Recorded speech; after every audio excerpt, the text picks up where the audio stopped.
Everyone, targeted judiciary channel पे आप सभी का स्वागत है।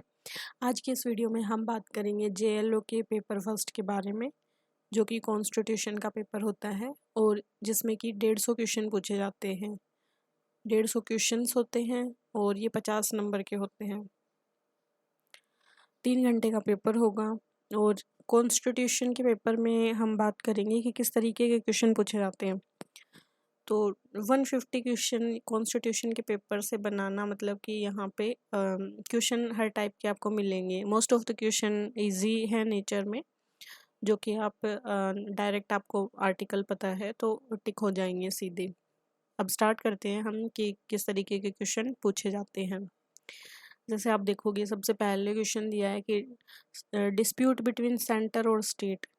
सेंटर और स्टेट के बीच में डिस्प्यूट चल रहा है, is to be adjudicated by Supreme Court of India. Supreme Court of India इसे कौन से अपने मतलब क्षेत्राधिकार के अंदर यहाँ पे उसका न्याय निर्णय करेगी। तो ये सब जब आप देखोगे ओरिजिनल जुरिडिक्शन है तो ओरिजिनल जुरिडिक्शन के अंदर आता है ये।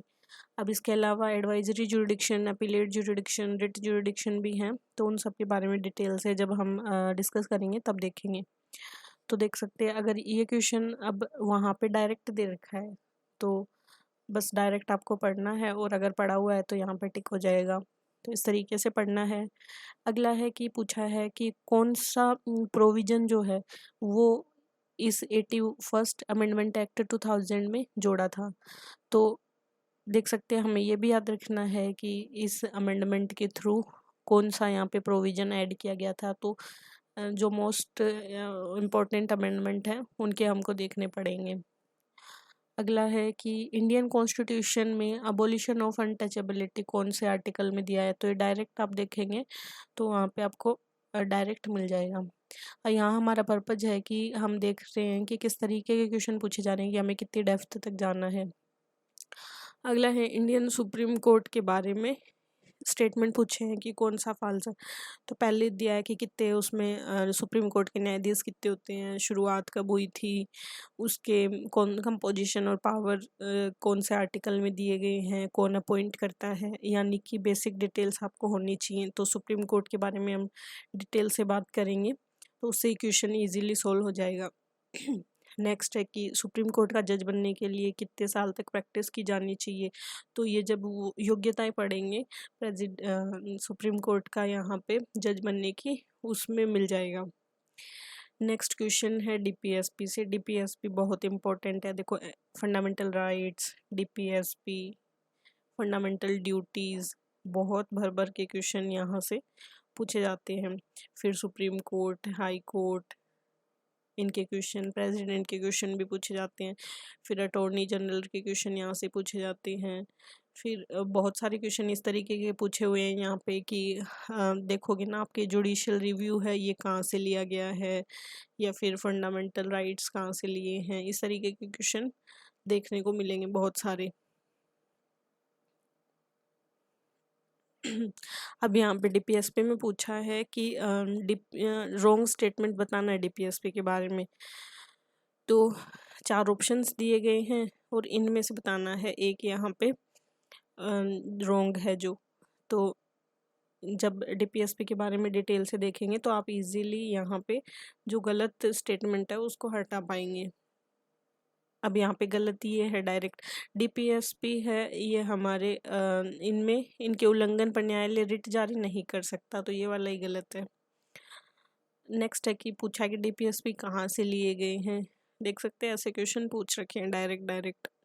फिर पूछा कि डीपीएसपी है वो कौन से आर्टिकल्स में डीपीएसपी दे रखे हैं।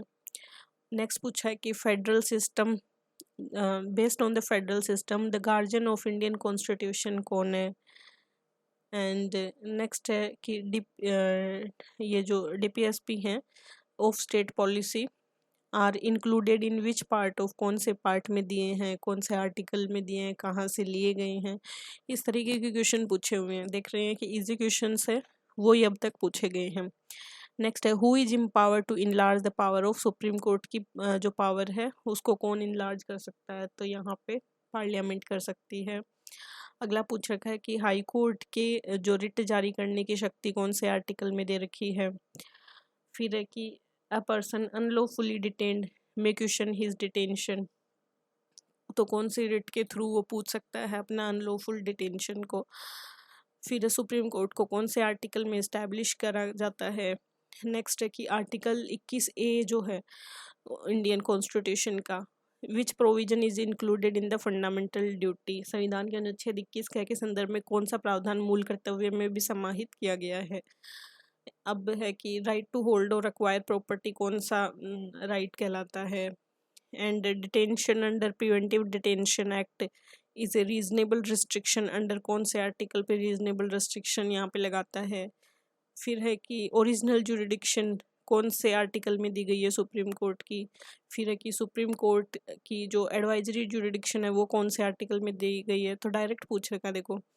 फिर है कि कौन से आर्टिकल में प्रिवेंटिव डिटेंशन जो है impose restriction on life and liberty, जीवन और स्वतंत्रता पर प्रतिबंध कौन से अनुच्छेद पे लगता है, कौन से अनुच्छेद में है। फिर विच article of the constitution of India law ने डिक्लेयर किया है सुप्रीम कोर्ट के जो यहाँ पे निर्णय हैं वो बाइंडिंग हैं ऑन द ऑल कोर्ट्स। तो ये जब सुप्रीम कोर्ट के बारे में पढ़ेंगे वहाँ देखेंगे। नेक्स्ट है कि विच of the following jurisdiction can not be exercise by high courts in India. तो हाई कोर्ट को यहाँ पे कौन सी वाली पावर नहीं है। फिर है कि B.R. Ambedkar, doctor B.R. Ambedkar ने यहाँ पे कौन से आर्टिकल को सोल ऑफ द कॉन्स्टिट्यूशन बोला है, 32 को बोला है। नेक्स्ट है कि part 3 of the Indian constitution में कितने आर्टिकल हैं, तो आप सब जानते हैं। नेक्स्ट है कि जुडिशियल रिव्यू का जो कॉन्सेप्ट है वो कहाँ से अडोप्ट किया गया था। आगे है कि DPSP of state policy is not included under the constitution of India. तो DPSP में क्या इंक्लूडेड नहीं है ये यहाँ पे गिवन है।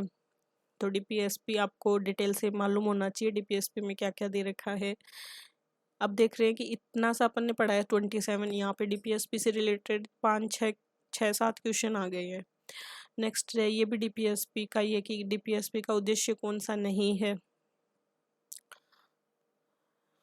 तो टू इस्टेब्लिश रिलीजियस स्टेट ये नहीं है उद्देश्य। नेक्स्ट है कि union of state in preamble of the Indian constitution is taken from the constitution of which country and who is the president of constituent assembly.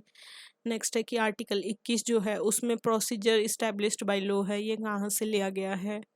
अगला है कि which is not related to Indian constitution, Indian constitution से related क्या नहीं है। Presidential system related नहीं है।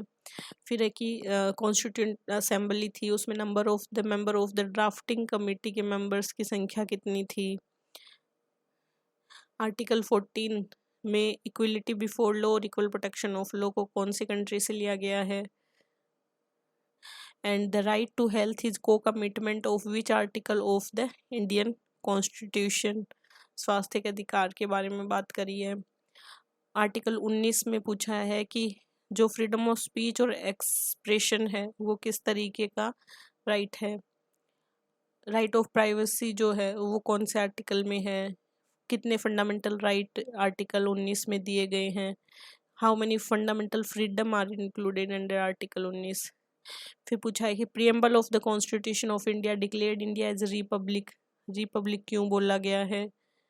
And इसके अलावा right to acquire and hold property ये कैसा राइट है। कितने तरह के फंडामेंटल राइट्स प्रोवाइड कराए गए हैं कॉन्स्टिट्यूशन ऑफ इंडिया में।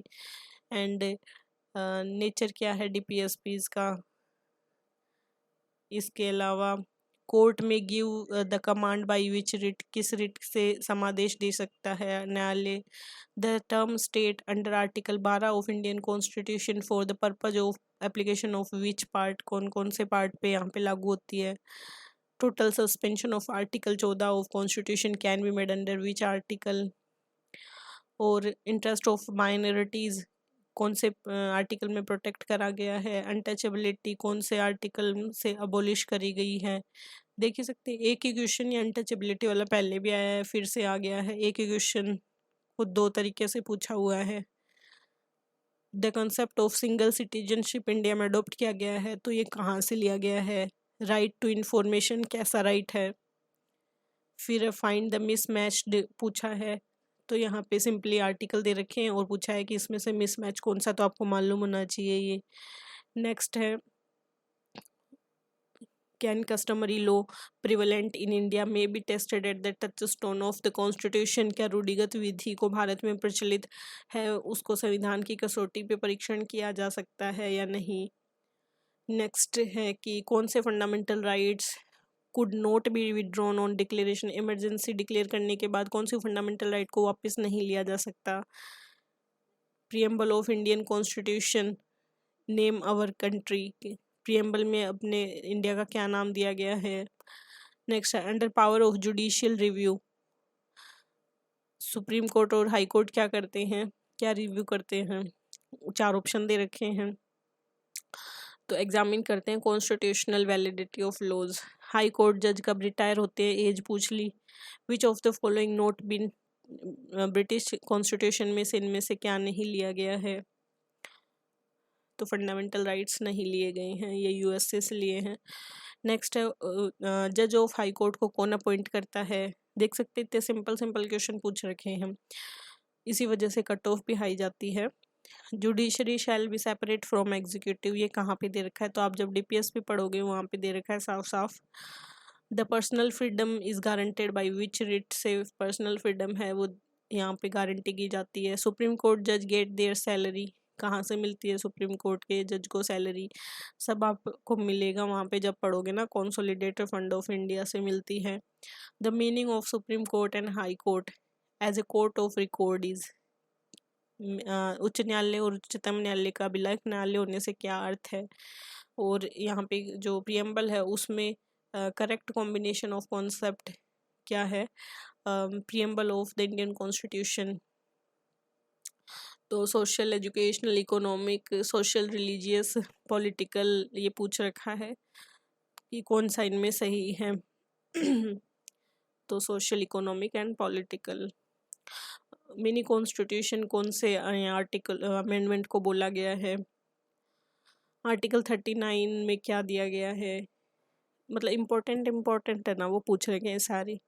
फिर है कि the provision of uniform civil code is made by which article 44 में। नेक्स्ट है कि कौन से अमेंडमेंट में had given the primacy to DPSP over fundamental right, कौन से आर्टिकल में डीपीएसपी को प्रायोरिटी दी गई है। सुप्रीम कोर्ट का जज है वो कैसे रिमूव किए जा सकते हैं। Who adopted the constitution of India, out of the following which is not a basic feature of Indian constitution, तो प्रेसिडेंशियल गवर्नमेंट नहीं है। नेक्स्ट है कि which countries constitution influenced India to adopt concept of Westminster system of rule, Britain. नेक्स्ट है भारत के प्रत्येक नागरिक के द्वारा सार्वजनिक संपत्ति को सुरक्षित रखने वाले मूल कर्तव्यों को उपबंधित किया गया है, कौन से अनुच्छेद के अंतर्गत। एंड द वर्ड सेक्युलर, इसका मीनिंग क्या है सेक्युलर वर्ड का। And the term equality in article 14 of Indian constitution, यहाँ इक्विलिटी से मतलब क्या है। नेक्स्ट है कि कौन सा निम्न में से किसको भारतीय संविधान का अनुच्छेद 19 स्पष्ट नहीं करता है, तो 4 दी हुई है, कौन सा यहाँ पे नहीं है। नेक्स्ट है फंडामेंटल फ्रीडम अंडर आर्टिकल 19 में भी suspended during emergency which is caused by, यहाँ पे अनुच्छेद 19 कब निलंबित किया जा सकता है, कौन सी सिचुएशन में, इमरजेंसी के टाइम।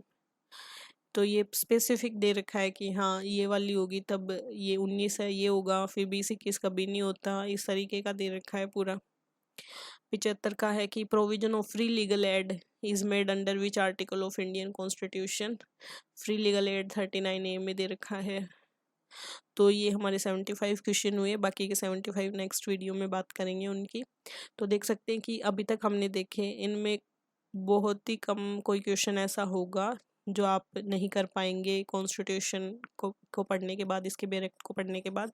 बेयर एक्ट के अलावा भी आपको, जैसे कि आप कोई भी बुक ले सकते हैं, जैसे लुसेंट की बुक ले सकते हैं, जैसे मैंने लक्ष्मीकांत पहले पढ़ी हुई है, इस एग्ज़ाम के लिए नहीं पढ़ी हुई लेकिन पहले पढ़ी हुई है, तो मैं उस बुक को रेफ़र करूँगी क्योंकि वहाँ पे आपको छोटी डिटेल मिल जाएंगी कि ये चीज़ जुडिशियल रिव्यू यहाँ से लिया गया है, ये वहाँ से लिया गया है, इस तरीके की डिटेल आपको मिल जाएंगी जो कि बेरेक्ट में नहीं मिलती है। इसके अलावा आप लुसेंट की बुक भी ले सकते हैं या कोई भी बुक जो मार्केट में आपको अच्छी लगे वो ले सकते हैं, ताकि आपकी बेसिक इन्फॉर्मेशन है वो कवर हो जाए। उसके अलावा मोस्ट ऑफ द चीज़ें तो बेरेक्ट से ही कवर हो जाएंगी। So keep watching and keep sharing. अगले वीडियो में हम 76 से लेके 150 तक की बात करेंगे। So have a nice day.